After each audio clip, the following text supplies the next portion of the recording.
Hey everyone, welcome and welcome back to my channel Smita the smile. कैसे हैं आप सब लोग? आशा करती हूँ आप सब लोग बहुत ही अच्छे होंगे। और अपनी सीरीज़ कंटिन्यू चल रही है तो उसी सीरीज़ को आगे बढ़ाते हुए कुछ नए क्वेश्चन के साथ आज मैं फिर हाजिर हूँ, आपकी स्मिता। तो आप लोग एंजॉय करिए सीरीज़ को, नए नए क्वेश्चन टेकल करिए कि कैसे क्वेश्चन आएंगे और प्रैक्टिस करते रहिए। More than practice, practice practice practice चलते रहना चाहिए क्योंकि इतना ही टाइम बचा है। एमसीक्यूज़ वीडियोज़ ही देखिए। चलिए वीडियो को आगे बढ़ाते हैं।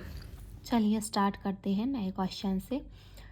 दौरे व सूजन लाक्षणिक कंडीशन है, यानी जो दौरे पड़ते हैं वह सूजन किसके लक्षण है, किस कंडीशन के लक्षण है।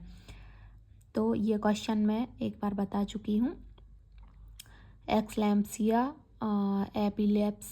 एपिलेप्सी, प्री एक्सलैम्सिया, इनमें से कोई नहीं। तो जैसे कि दिख ही रहा है वीडियो में, इसका राइट आंसर सी है, ऑप्शन सी, प्री एक्सलैम्सिया।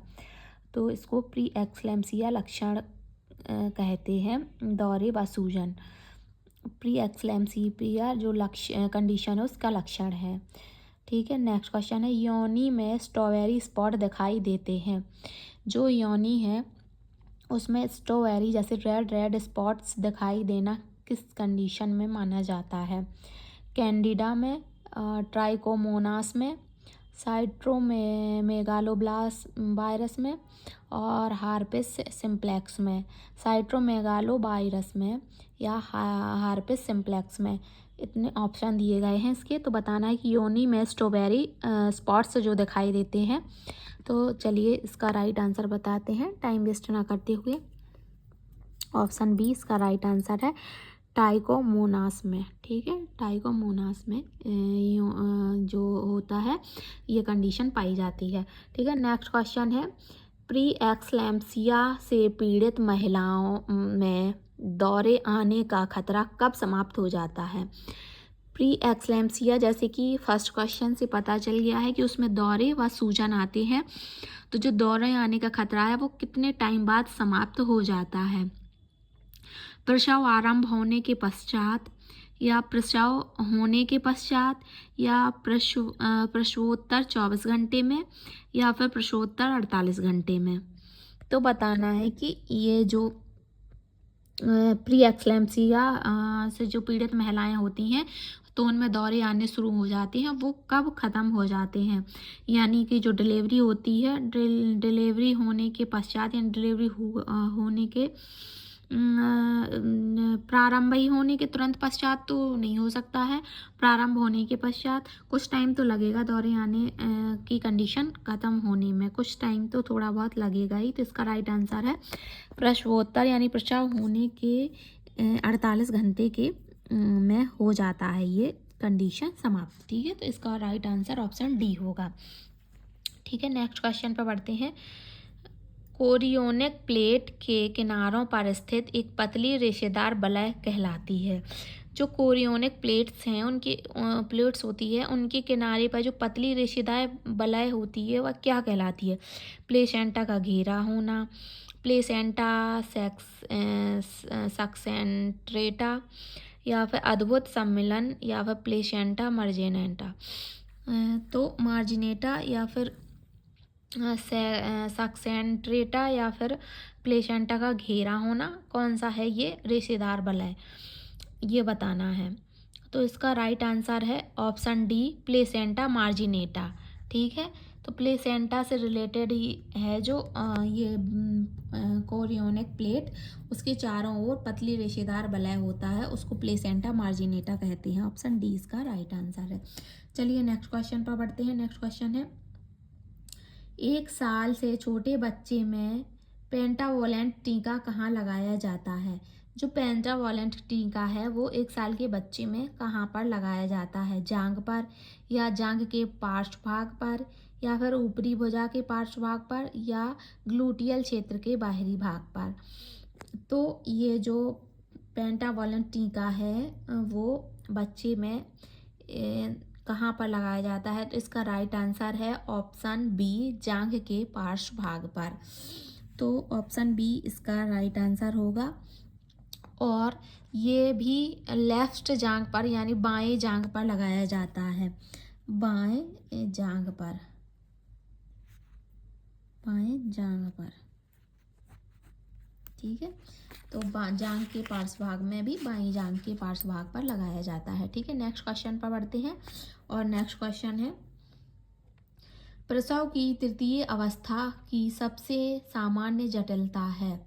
जो प्रसव की तृतीय अवस्था स्टार्ट हो जाती है तो उसकी सबसे जो प्रमुख मतलब सामान्य जो जनरली होती ही है वो क्या जटिलता है, वो पूछा गया है। अधो प्रत्यावर्तन, रक्तस्राव, आघात या छिद्रण, ये पूछा गया है।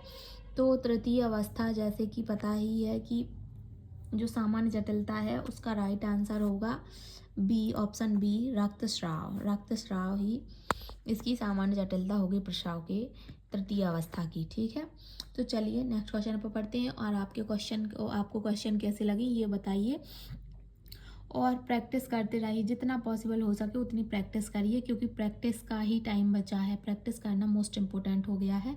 और सभी फ्रेंड के साथ जिन्होंने महिला पर्यवेक्षक का फॉर्म फिल किया हुआ है उनके साथ यह वीडियो ज़रूर शेयर करिए ताकि उनको भी कुछ हेल्प मिल सके। चलिए वीडियो को आगे बढ़ाते हैं। निम्न में से विटामिन ए का स्रोत क्या है? जो विटामिन है वो किस चीज़ से प्राप्त किया जा सकता है, ये पूछा गया है। विटामिन ए का स्रोत पूछा गया है। ऑप्शन ए हरी पत्तेदार सब्जियां, ऑप्शन बी हरे व पीले फल, ऑप्शन सी चीज़, ऑप्शन डी उपरोक्त सभी। तो जो विटामिन ए है वो उपरोक्त सभी में पाया जाता है। हरी पत्तेदार सब्जियों में भी पाया जाता है, हरे व पीले फल में भी पाया जाता है, चीज़ में भी पाया जाता है और उपरोक्त सभी यानी सभी में ही, इन तीनों चीज़ों में ही पाया जाता है। तो इसका राइट आंसर ऑप्शन डी होगा। ठीक है, तो इसका राइट आंसर होगा option D, all of above. ठीक है, चलिए नेक्स्ट क्वेश्चन पर बढ़ते हैं।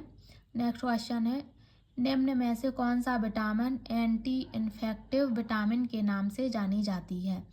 एंटी इन्फेक्टिव विटामिन के नाम से कौन सी विटामिन है जो विटामिन के साथ साथ एंटी इन्फेक्टिव विटामिन के नाम से जानी जाती है?